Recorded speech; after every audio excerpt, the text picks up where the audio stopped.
그 시각에 다른 게 아니고 팩트 자체를 인정하지 않는, 그래서 가짜 뉴스가 마치 진실이 되는. 지금 이렇게 우리 사회가 처하고 있는 이런 혼란스러운 양상, 갈등 양상, 이 원인이 뭐라고 진단하십니까? 예, 원인을 뭐 하나로 보기는 어렵다고 봅니다. 그러나 이제 한국 사회가 전 세계적으로 기적이라고 이럴 정도로 산업화에 성공하고 또 산업화에 성공할 뿐만 아니라 민주화라는 과제도 사실 성공적으로 해결해냈습니다. 아시다시피 민주화라는 게 공고화 단계까지 갈 때까지는 어느 나라든 어려움이 있습니다. 권위주의 체제에서 민주화하는 나라들은 대개 남미행위나 남유럽행위로 보면은 그 권위주의 체제에 대항했던 사람들이 곧바로 권력을 잡아가지고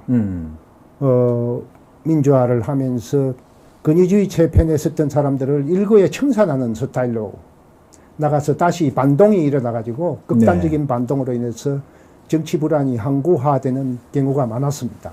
예, 남미 같은 경우는 군사 쿠데타를 그 민주화를 요구하는 세력들이 청산하는 과정에서 또 극단적으로 분열되어 가지고 다시 군사 쿠데타가 일어나서 민주화 정부가 다시 쓰러지고 하는 걸 반복을 하는데 한국 같은 경우는 보면은 일로 삼김이 87년 체제에서 경쟁을 해가지고 군인 출신의 사람이 대통령이 민선 대통령으로 돼가지고 일단 되고 그 뒤에 김영삼 대통령은 민주화 투사였는데 그 권위주의 체제를 했던 사람들하고 또 같이 합쳐가지고 3당 합당을 통해서 권력을 잡은 권력을 잡아서 그 청산의 강도가 혁명적 수준으로 가지 않고 또 안정적으로 계획이 가능한 수준으로 갔었고 문민정부의 탄생이 이제 혁명적인 수준이 되지 않고 문민개혁의 수준으로 갔었죠. 그 다음에 김대중 대통령도 보면은 또 사실 결합할 수 없는 JP하고 TJP 연합을 했죠. TJP 연합을 통해서 다시 안정적으로 관리하고 이렇게 되어 왔습니다. 근데 그러다가 근간에 와서 문재인 정부가 탄생하면서 사실은 한국의 전통적으로 산업화 세력과 민주화 세력이 결합하는 걸 넘어서서 탄핵이라는 게 있어서 그런 거 아닐까요? 예, 탄핵과 문재인 정부의 출범 그런 과정에서 정치적 견해가 더 이제 극단화된 경우도 있었고, 두 번째는 옛날에는 매스미디어에 의존해가지고 여론이 주로 형성되었는데 요새 다매체가 형성되어가지고 SNS를 통해서 자기 정치적 견해의 입맛에 맞는 것만 하다 보니까 편식을 하게 됐죠. 정치적 또 음식을 편식하듯이 정치적 견해도 편식을 하게 됩니다. 그래서 기왕에 가져있던 정치적 견해가 더욱 공고화되면서 정치적 양극화 현상이 일어나고 이것이 더욱더 극단적으로 충돌되면서 건건마다 충돌되면서 이제 정쟁이 더 극단화되는 경우가 있지 않나 싶습니다. 이런 현상은 사실 한국뿐만 아니라 미국에도 보면은 지금 트럼프 바이든 대결 하는 거 보면 또 그런 현상이 지금 갈등이 노정되고 있죠, 미국에서. 그렇습니다. 그래서 이게 매스미디어 매체가 영향력을 행사하던 시대에서 다매체로 옮겨가서 SNS가 크게 영향을 미치면서 또 그런 현상이 심화되지 않나. 이게 각 어떤 사안을 놓고 어떻게 보느냐, 시각이 다를 수는 있어요. 근데 지금 그 시각에 다른 게 아니고 팩트 자체를 인정하지 않는. 그렇습니다. 이른바 사실 자체를 인정하지 않는. 그래서 가짜 뉴스가 마치 진실이 되는 이런 현상이 더욱더 심해진 것 아닌가 하는 생각이 듭니다.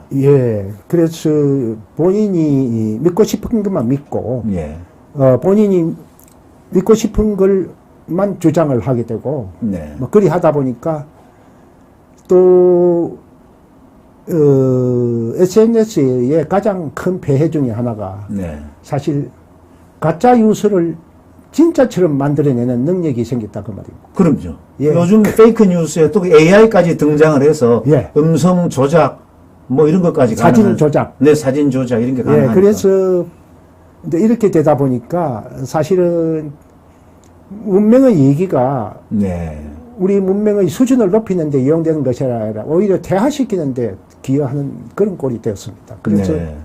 그리 된 것 같습니다. 이래서 이제 한국 사회가 지금 어디에 서 있느냐.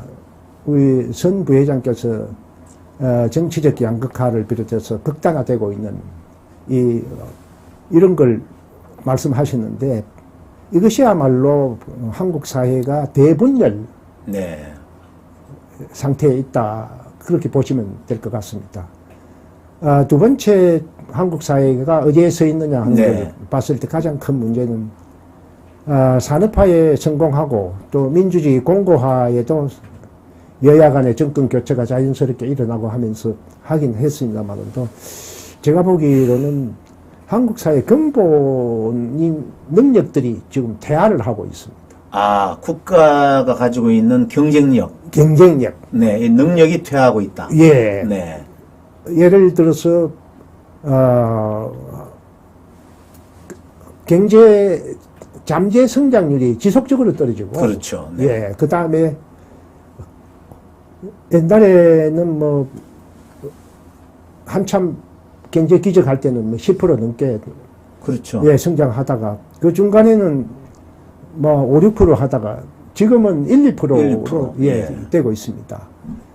그것뿐만 아닙니다. 성장이 일이 낮더라도 미래를 위해서 대비할 수 있는 체제가 형성돼야 되는데 네.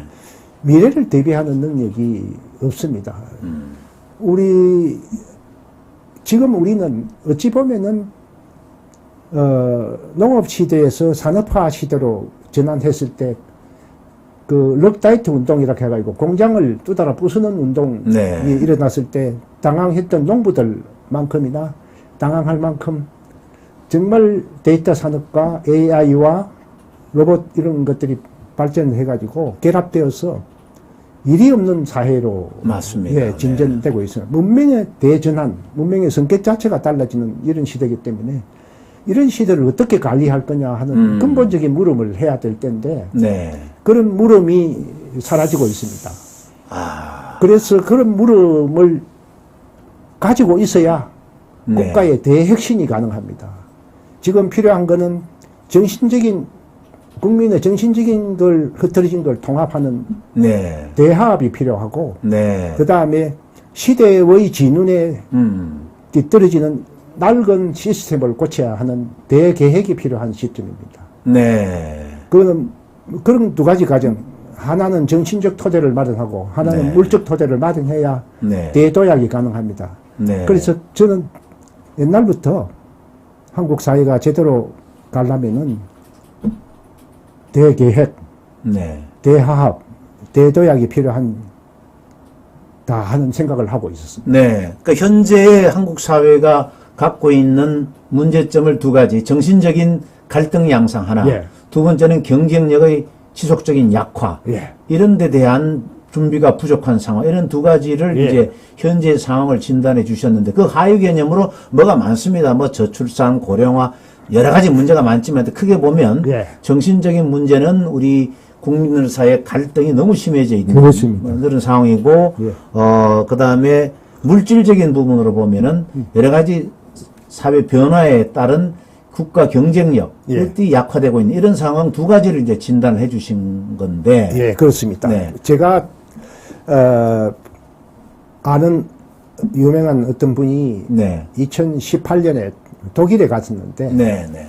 바이체크 재단이라는 데 아하. 가서 전 세계에 왔던 미래 전문가들하고 독일의 정계 거물들하고 한 보름 토론하던데 놀라운 것은 2018년에 독일에서는 일이 없는 사회가 도래하면은 네.